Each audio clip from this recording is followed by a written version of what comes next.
Welcome, welcome all. Thank you. It's a pleasure, it's an honor and privilege to have you here. Where's our one? I'm not going to see you too. Alright.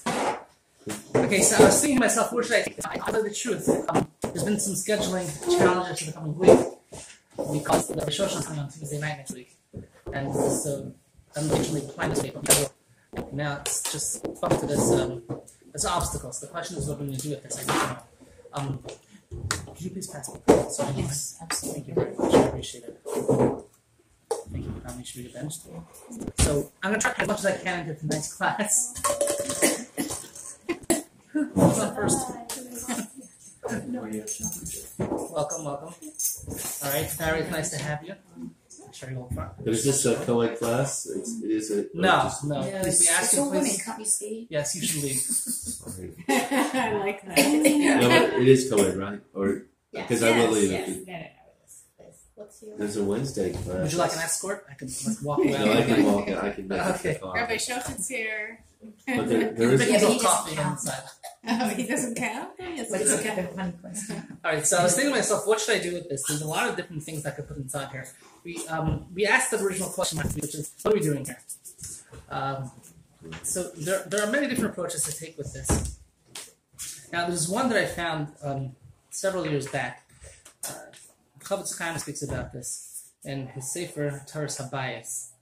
So Chavetz Chaim, people always know Chavetz Chaim for two of his famous books, Shmiras Halashon, not being careful with what we say, and Sefer Chavetz Chaim itself, which of course talks also similarly about Shmiras Halashon is more the Musar aspect of it. But regardless of which, he has many other svarim, including this Taras Habayis, and he asks the question. He asks the famous question that we all ask, which is, what are we doing here? Right, what are we doing in this one? So I'm sure this is something that many of us have thought about at different points in time in our lives. And I'd like to throw the question out first at the room before I start offering you what he has to say. I'm sure that we all have a lot to say. We Aaron there is pretty young, but the rest of us have a decent amount of life experience. And so let's have a conversation about this. So your thoughts. Go ahead. I asked if you don't mind me talking about the other side, meaning Chabad. Chabad is the other side. Well, they're sort of on the same side, but in a way they're the competition. But and let me just say this. I asked Rabbi Kahanov. He's a wonderful person. Yes. All right. I asked Rabbi Kahanov the question. I mean, what are we doing here? And he gave me a very good answer. He said, to serve God. Now I don't never cook God, and it's 450 degrees, and then you with garlic and I see. To serve God. No, to serve Hashem. Right. But I thought it was an excellent answer. That's how I just Okay, that's a very contemporary answer to kind of fix the world. I mean, we're here to perfect ourselves.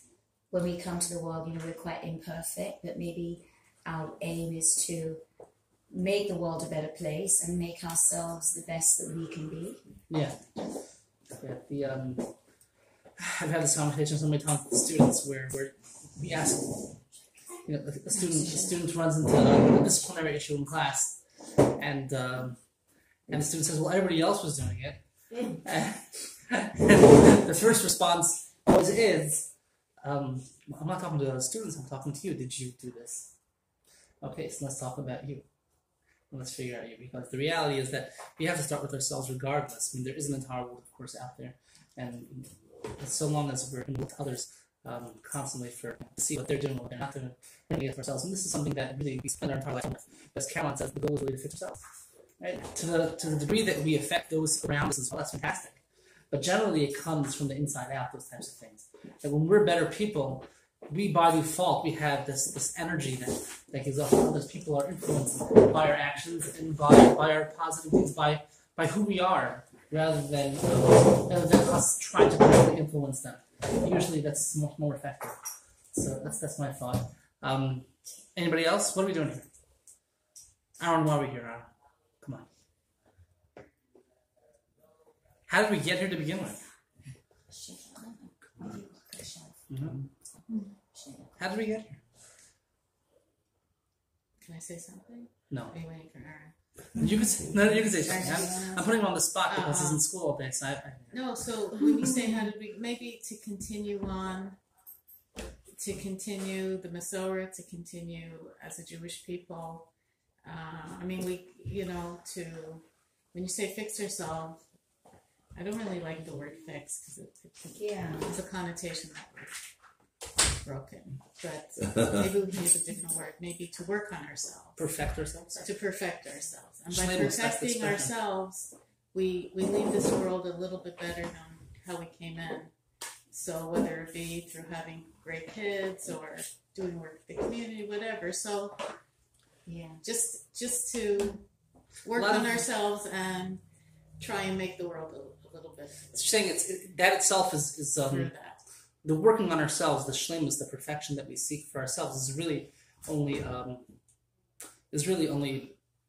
like a conduit for the greater good, which is to perfect the world. Now that idea actually does bear a lot of fruit. This very fascinating Zohar. Do you want to share these types of ideas just a little bit? So I found this in a Sefer Sifsei Chaim. He speaks about this idea. He talks about it in reference to Pesach, but let's roll it down to the story over here for the sake of our conversation. He talks about the fact that when the world was created, it was created as a garin. Garin is a seed. It's a seed. So you take that garin and you plant it, and then the world begins to sprout from it. So this very much actually, in an interesting way, really fits very well with the evolutionary theory of the Big Bang, which is this primordial ooze and stuff like that. Which I'm not going to get involved in the validity of that statement or not, but to be clear, there's the Ramban. There are other sources that very much back that theory, and so to just simply toss it aside would be silly. Regardless of which, so the concept of the garin is a very fascinating concept because if you think about a seed, Rabbi Miller used to spend a lot of time talking about this. He collected seeds, and he was very excited about them. I see you nodding your head. Yeah, I know. And he wrote a thing about a mustard seed as well. He was really into that. I just remember the chapter on one of his he liked stories. seeds. Yeah. So he would give his grandchildren gifts. He would give them little baggies full of apple seeds. And they would say to him, okay, thank you, but what am I going to do with these? And he would explain each seed and realize what's inherent in each seed. Because a seed not only contains information in reference to the tree that's going to grow from it, it also talks about all the fruit that are going to be produced. And then within those fruit, there are numerous more seeds. So you have all the flavor and sweetness and color and just the nature and beauty of a fruit. That's all, but not just one. We're talking about multitudes upon multitudes of fruits. And then there are seeds themselves, which are going to produce more trees with more fruit. And that's all included in that one seed somehow. This little teeny tiny piece of, it's like a little microchip in terms of what it has. So everything is contained within there. And that was something that really inspired him, that he used to show to his children and grandchildren. So in terms of ourselves, the garin that the world that we speak about from the Zohar, the idea is that Hashem created the world, and as the world sprouts, there are different tasks, different responsibilities throughout the generations that have to be met. And actually, he references this in regards to Rosh Hashanah. I said Pesach. He talks about this in regards to Rosh Hashanah, and he explains that throughout existence, we're always tasked with finding our role in the entirety of existence. What role do we play? Now, within each generation, there are skills, there are talents, there are resources. Let's call them resources that Hashem gives out, that God distributes to all of us, whether it's our family, our health, skills and talents, whether it's the wealth that we have, right? It could be any number of things that we have, that those are resources that God gives us. And those resources are meant to be used to help the world reach its level of fruition at that point in time. Because again, there is a sequence of events. And Rosh Hashanah is that time of the year.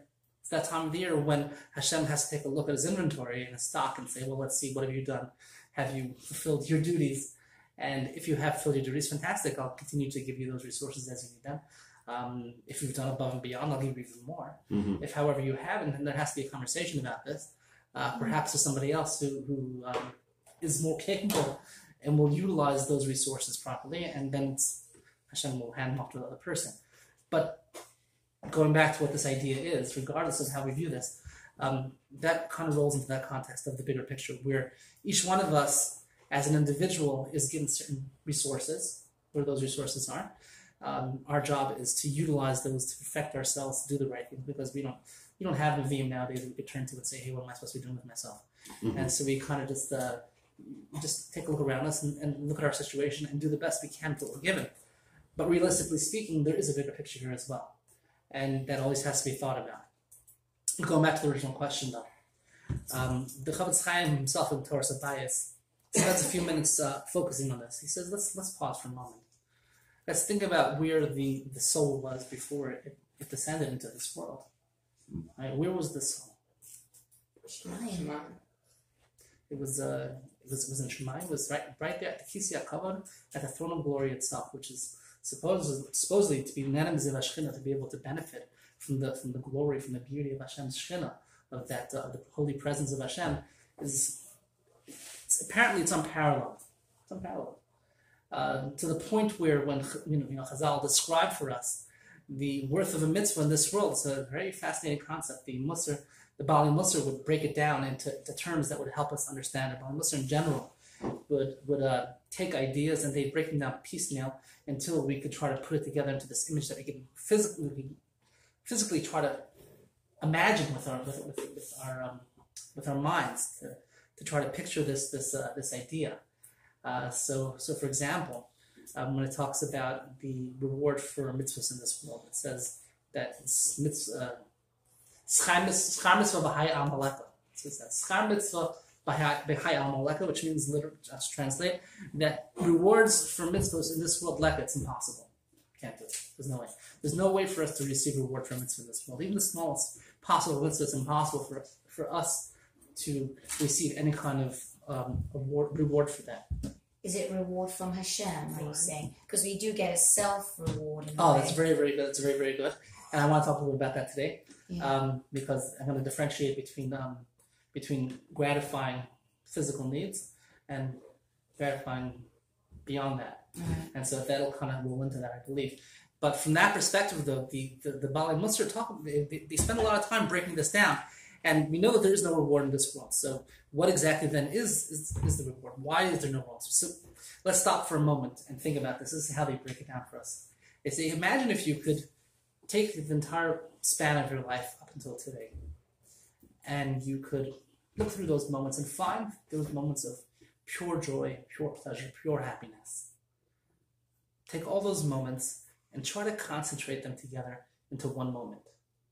Imagine that. Remove everything else. All the chaff disappears. All we have is that one moment. Now, once you've brought that all together, now imagine if you did the same thing with everybody else in the world as well. Right? Try to take all of their joy, all of their happiness, all of their pure pleasure, and try to concentrate it together into a moment in time. It's unimaginable. It's ridiculous how unimaginable it is. Now imagine doing that from the beginning of time until the end of time, with every single person that ever existed, and concentrate all of their moments of pure joy into a concentrated moment. It blows your mind. It's not even possible for us to imagine such a thing. So Chazal tell us that the koras ruach of Olam Haba, and I'll translate that in a moment,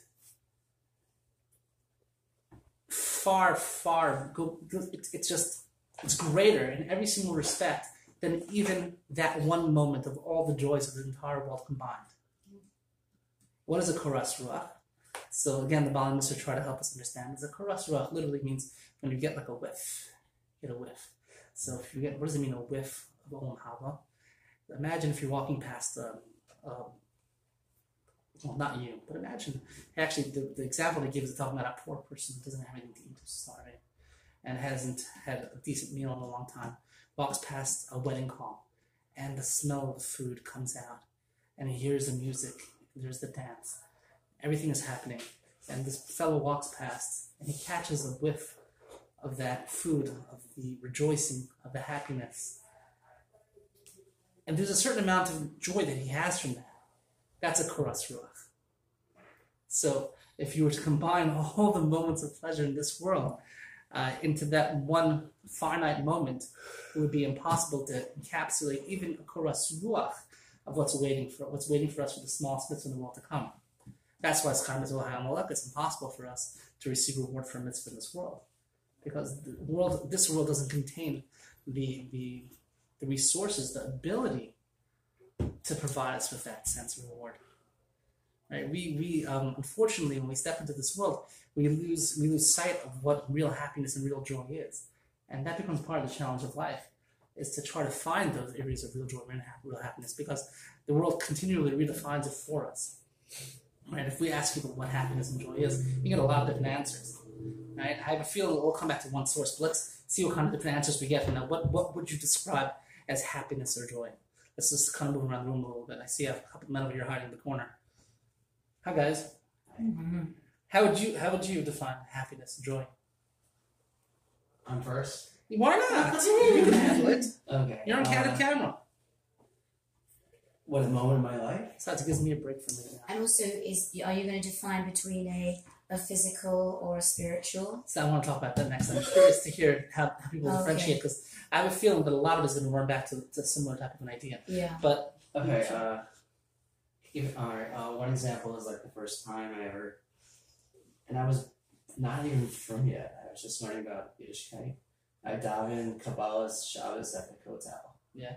And that was one of the most like uplifting, that's inspirational. honestly, spiritually intoxicating, insane, like feeling of flying. I can't even describe it. It was probably and I mean everyone will agree. I think pretty much everyone here is a parent. Like, the moment your child is born. See that, by the I way. mean, but that's like, You have to forgive me. I disagree with that. Please forgive me. I'm sorry. But when the baby is born, all gooey and it's terrible, I like the doctor tries it, and I don't want to deal with it. But I think what you mean is life. Because you're a man. Yeah, I'm not talking about the medical aspect. No, you're talking about the life. the joy. Yeah, The joy of the life. ecstatic feeling. Perhaps. But I'll go back to the spiritual one. It's a problem. It's exhausting. I'll go back to the spiritual one. I mean, that was Yeah. So can I destroy that? By the way, I would love to destroy that theory. Is that terrible? That I want to tear that down. Is that the worst thing in the world? Yeah. It is, right? It's horrible. I don't want to negate that feeling. I think that I want to. As a father, not the mom. No. I'm talking about the first one. That sense at the kotel, when we're standing there and we're praying and we feel that closeness to God. So let's stop for a moment, because there's a lot of Judaism, unfortunately, that builds itself on those sensations, on those emotions. And the reality is that really what we're looking for in Judaism? Is it? It's definitely a nice part of it when we feel that connection and we're able to relate to it and we get that spiritual high. But to say that should be a focus, I'm not negating it. I think it's fantastic. I really do. I want you to realize I have those. No. I have those moments also. There are times when I feel those moments, and I think that they're a gift from God for us. I really do. I think they're a gift because they help us they kind of give us that little push that we need sometimes, right? They give us a little bit of extra oomph that we need. But the question is, if that becomes the focus, and I'm not negating what you're saying again, I'm adding on to it. If that were to become our focus, so there are a lot of people, for example, who run around. You don't see them so much here, but you see them a lot in Israel. They run around with all day long, singing and dancing and jumping on trucks and all kinds of stuff. And they're wonderful people. Yes. But unfortunately, that's their sole focus for a lot of these people. Is that focus on just constantly seeking joy and happiness and whatever, and it's like a superficial happiness, and they're hoping for that next rush, for that next. And the reality is, I once heard Rabbi Weinberg speaking about this. He was Rosh Yeshiva in Israel. He passed away many years ago, but tons of years, but enough. And when he was speaking about this, he said if we constantly look for that surge of inspiration, for that surge of just. So what happens is we lose sight of what really is important. He said, for example, he would say that the Incas used to take human sacrifices, and he says as It was the Incas, the Aztecs, it was. I don't remember, it's been about 12 The years. Aztecs, because they had the Aztecs. Aztecs. So let's go with the Aztecs. Yeah. They fought with the Incas. So thank you. So when they used to have people gathered around, there was tens of thousands of people that would follow around as they prepare their human sacrifice. And the human sacrifice would be laying there frightened to death, and they'd take a knife and cut it. And this guy, don't listen to this, close his ears for a second, and pull out the beating heart and hold it up in their hands, and the entire place would roar. And that feeling, that emotion, that surge that went through them. Can you imagine what that felt like? I get chills just thinking about it. For the victim or for the person holding the horn? The idolaters. The victim was dead. Well, The idolaters were standing there. They were holding this heart beating in their hand, right? And there's this moment of pure rush of just inspiration, right? The whole entire place feels it. They didn't need any drugs to get that feeling going. This is all there when you walk into the cathedral and you look around. The place is designed to be awe-inspiring. The windows, the large arches, the sound echoes across the place. But we know, were the Aztecs, were they honest? Was it true what they were doing? Right? Right? We know what's true. We have a tradition of what's true. Hashem told us what's true. What's true is our 613 mitzvahs. We have commandments. We have children to raise in the derech HaTorah, in the proper path. We have lives that are sometimes challenging but extremely meaningful because of that. And that is our reality. And sometimes that reality is inspiring, and sometimes that reality is challenging, and it's could be droll if we don't have the proper attitude. And that's, you know what, it's something that always requires us to re-energize ourselves, to reinvigorate ourselves, to push ourselves. So this is something we all struggle with. It's not, again, my point is not to take away from that. It's there, and I think it's a gift. I really do. I think it's a gift from God. It helps us. It kind of gives us the info we need every once in a while. It's like a nice surge for us. Yeah. But it's not the end. It's not the end. End all of everything. It's just another element. It's a nice piece to add on. And, hopefully we'll get it sometimes. Sometimes we don't. And we try. But the goal is to do the right thing. Yes. Oh, you're still going. Joy, happiness. Talk to me. Tell me, what brings you happiness? Is it a new car? That's nice, but just living up to my potential, knowing that I've done the best I can and being successful with that, whatever it is. So. Okay, so I'm just going to ask everybody in this room, though, as we give these answers are very altruistic, very idealistic, and they're wonderful. But if these are the real answers, this is really truly how we feel. I'm not trying to be rude here. If this is really truly how you feel, then let's ask ourselves, where are we focusing our energies? Are we focusing our energies on doing those things?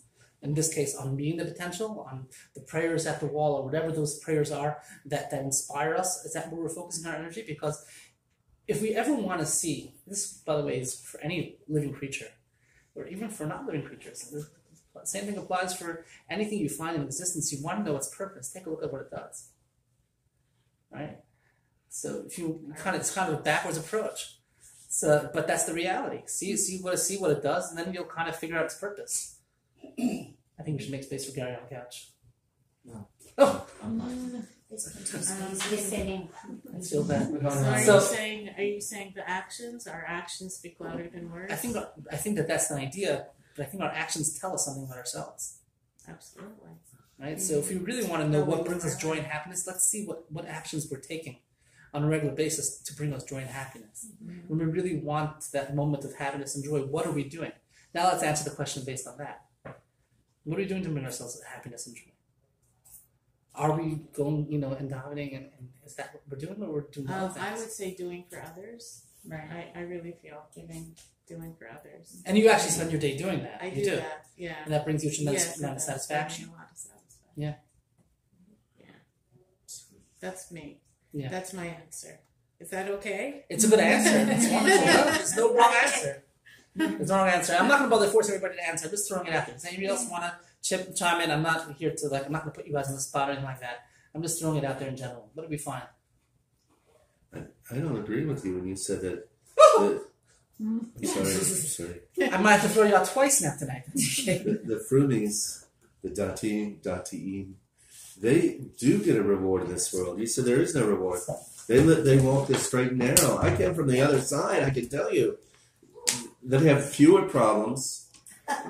Well, I didn't say there were no problems. I said there were fewer problems. How do you know? You don't know. How do you know? Don't even go This there. is his. Don't This is even go his. there.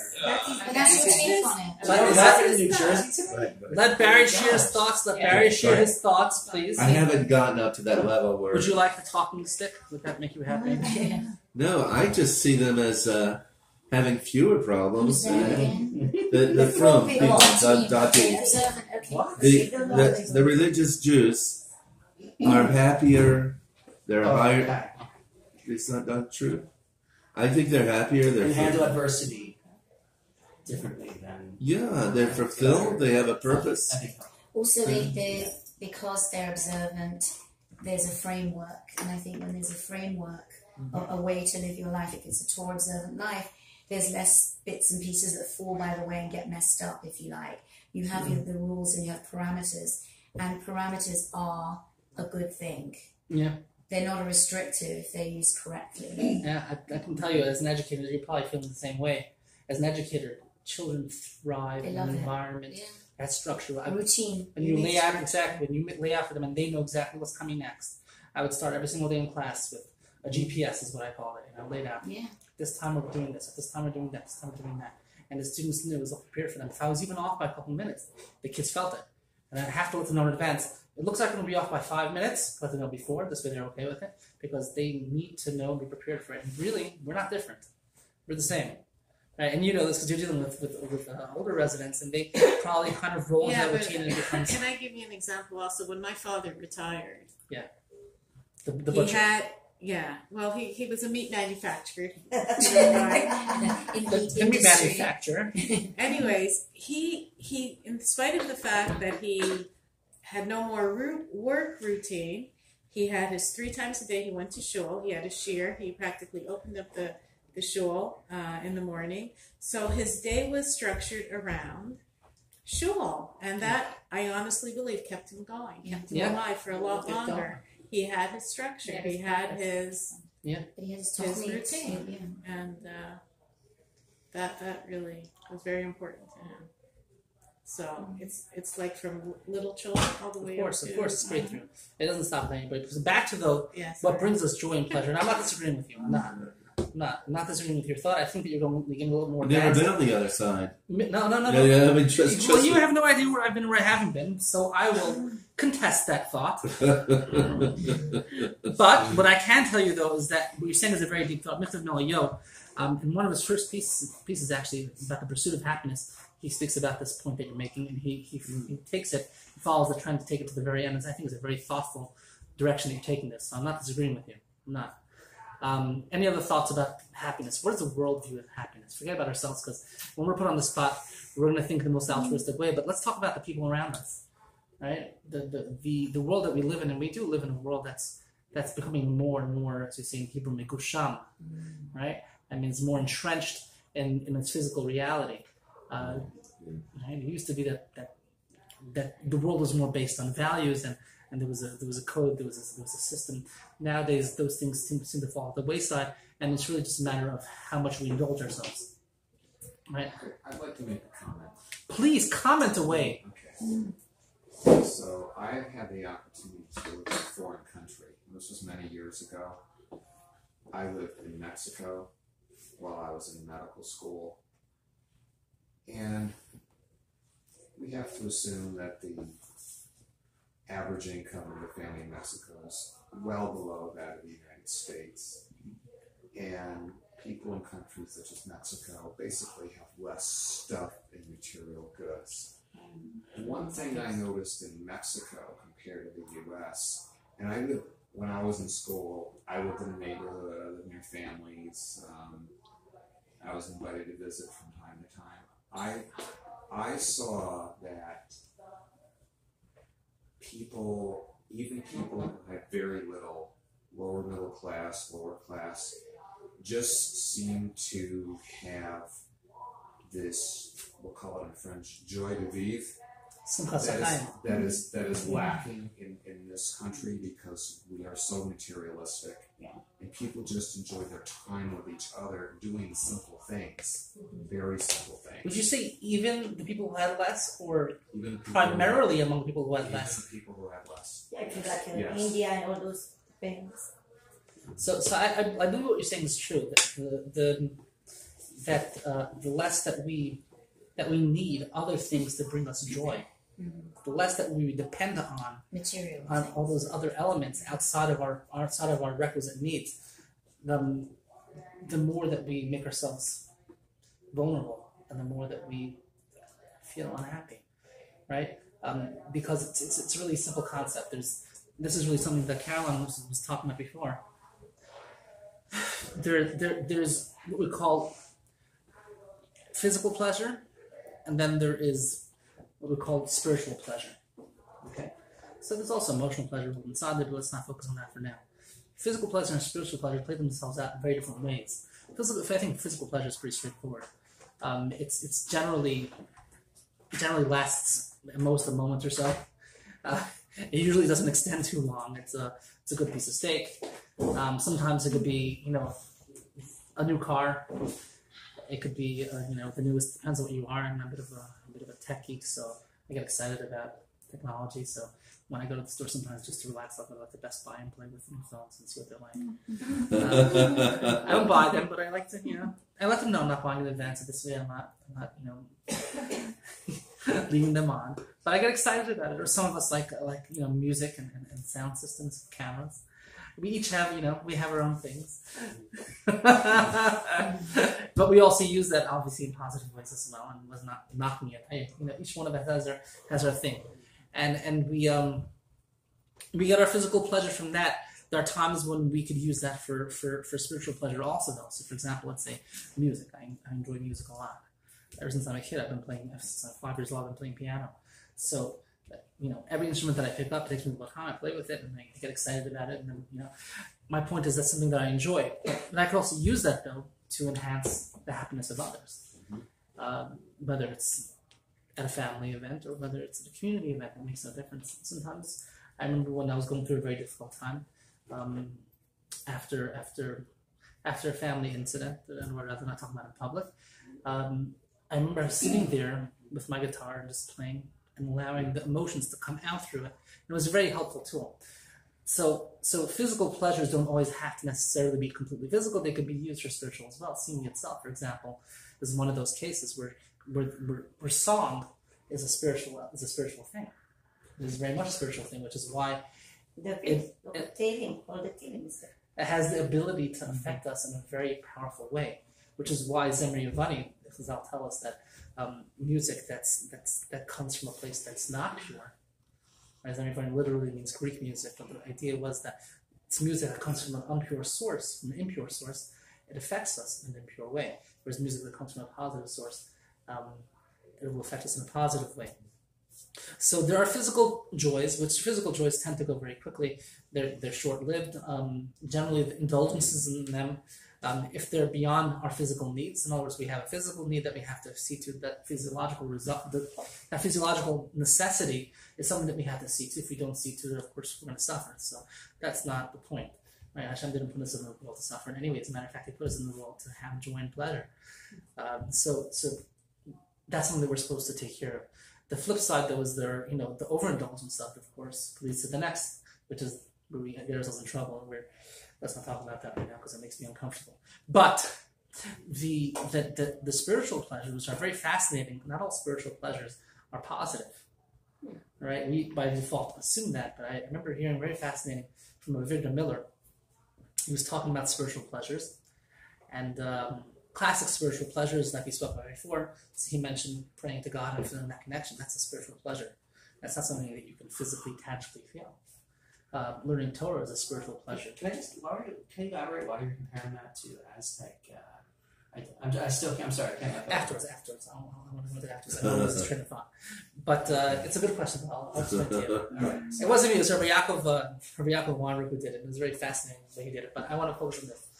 So spiritual pleasures themselves could be like we spoke about before, which like he mentioned, prayers, and those are very potent spiritual pleasures. Music, song, those types of things. Learning Torah, being kind to others. That satisfaction that we get would be a spiritual pleasure. What could be a negative spiritual pleasure?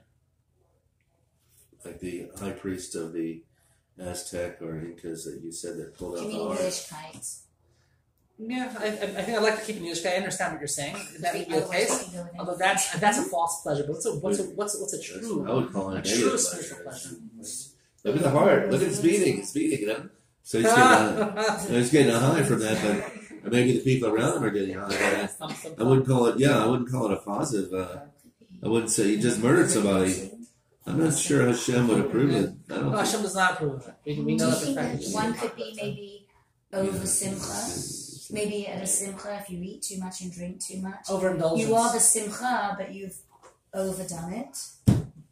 That's definitely an overindulgence of physical pleasure. In what sense? You're talking about eating and drinking, but Or even getting drunk on Purim or something. Is that an overindulgence? it is. But I think that's a physical overindulgence again. No, but basically you get to Chilul Hashem from that instead. Yeah, it will lead to bad things, and the reality is the more that we tend to do that. That's the biggest challenge that we have with overindulging is that it creates a void that gets bigger and bigger each time we fill it, right? Because but it did start off spiritually because it's due to simcha. It may have because we do need also more than that. We do need to feed ourselves. We do need to take care of ourselves, and so that's taking the mundane and turning it into something holy. But a physical. Let me give you an example of a spiritual pleasure. A spiritual pleasure would be revenge. Mm-hmm. Revenge is a spiritual pleasure. Negative. It's a negative spiritual pleasure. What's a spiritual pleasure? Revenge against Amalek or revenge against an individual? Just revenge. person? Revenge. Period. Like somebody does something wrong to us. There's no sweeter feeling than the moment we think to ourselves we can get this person back, and following through with it. It's supposed to be a fantastic feeling. I'm not going to admit to ever having done it. I would say that. It's not positive. No, it's absolutely it's not. negative. The question is why is it so negative? There is a place for it, by the way. So this fasting, Rabbi Miller, and really the Chavetz Chaim also speaks about this. On Pesach time, the Chavetz Chaim talks about this. He would learn through the Makkos, and he would learn through them and remember what all the Mitzrayim, how they tortured the Jewish people and the terrible pains they put them through. And there was a moment when he would see how Hashem took care of us and how Hashem protected us and took vengeance for us. And Hashem is able to do that because Hashem knows the bigger picture. And to rejoice in that is okay, that's fine. The Malachim weren't allowed to. But we who were on the side of the torturee were allowed to see the torturer be what's it called? Be punished for what he had done. And we occasionally do get to see that in life, but most times we don't, unfortunately. However, there's a very fascinating thing. So Rabbi would add this point on. He would say, you think there is no place for vengeance? There's a place for vengeance. The challenge is that in this world, when we take revenge, what we're doing is we're denying Hashem's existence. Why is that? Because when we take revenge, what happens is we're saying that, well, if God were here, he wouldn't allow this to happen. So I have to balance things out by fixing it by getting revenge. So what about the mitzvah L'chetz Amalek? So that's a mitzvah unto itself. That Hashem gave us a commandment, knowing the bigger picture, and said, "This is your commandment to do." Not giving us no commandment. Hashem knows what's going on. So where does vengeance then come into play? Where is there time for it to come up for vengeance to play itself out?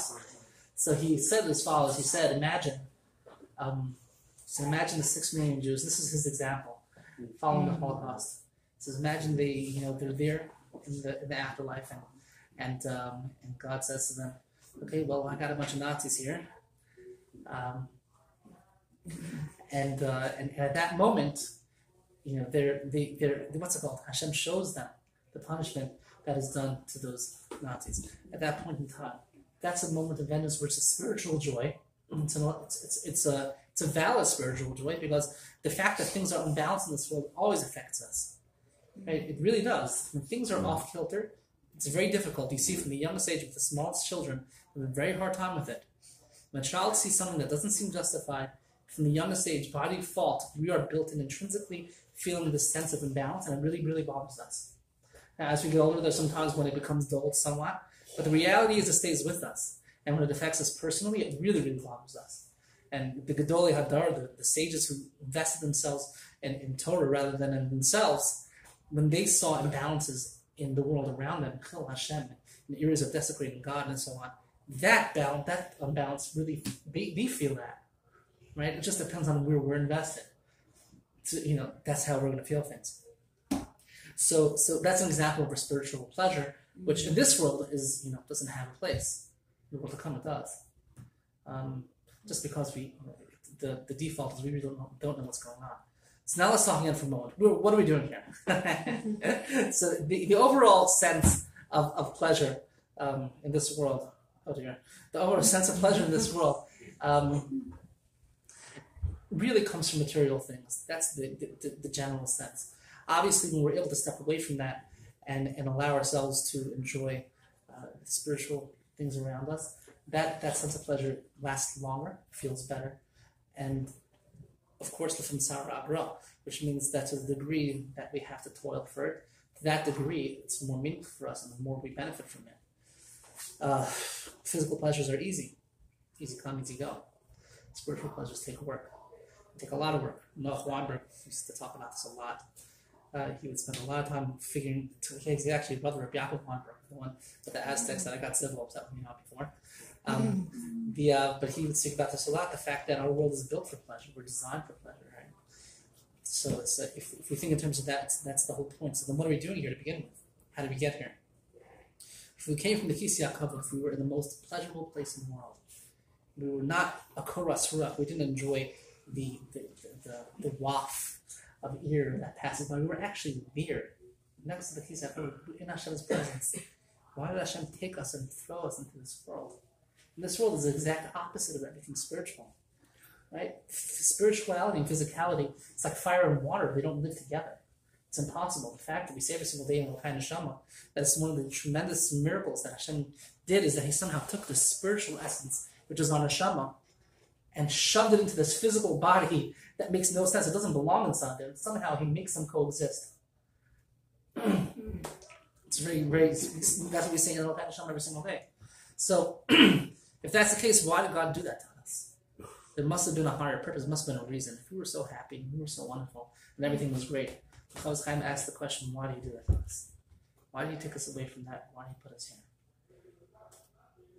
here? And he gives a very, very simple but elegant explanation. The reality is, you take a look around you, anybody who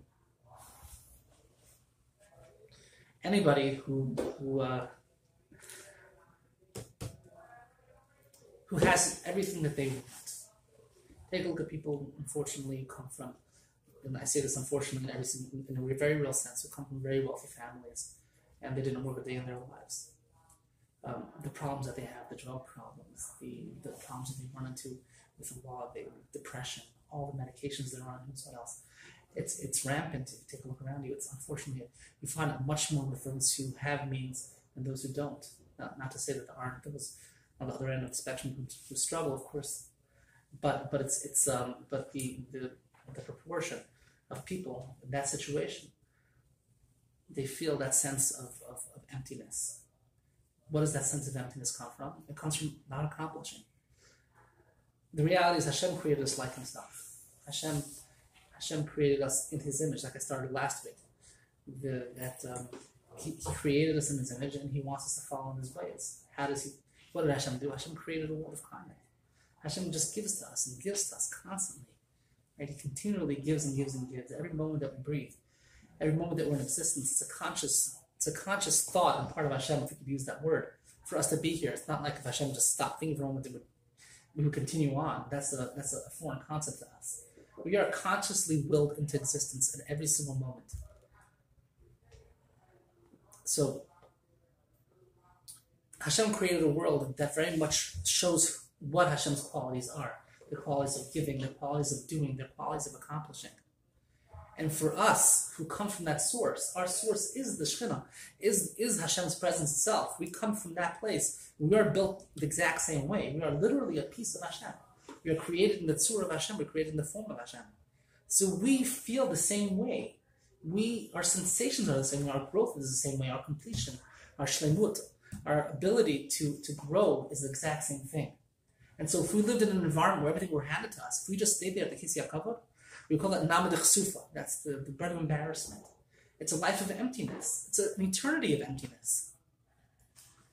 Our true joy only comes when we get to earn what we keep. In order for that to happen, Hashem had to create a world where everything is completely the opposite of what eternity is like.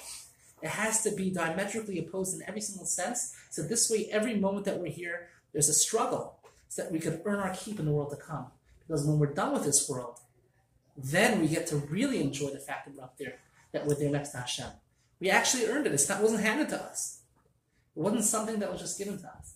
And so therefore, the struggles and the focus in life that we have to achieve completion, to achieve that sense of shleimut, has to be built on the fact that we earned it on our own. Only then can we truly enjoy it. And we see the parallel in this world. We do. We see when people accomplish things, that sense of satisfaction drives them. It puts them in a position where they want to accomplish more. They're the kinds of people who continue to move and they continue to feel this. The happiness comes from them. They influence others. Whereas the opposite is true as well. That was my point. That was exactly his point. So in the beginning of the class, he already answered the whole entire question. I think it's time for us to end this. I will answer your question in a moment privately. Were there any other questions? I see you look very, very bothered. What is shleimut? Perfection. Perfection. Okay? Yes, Can we close this thing off? Please.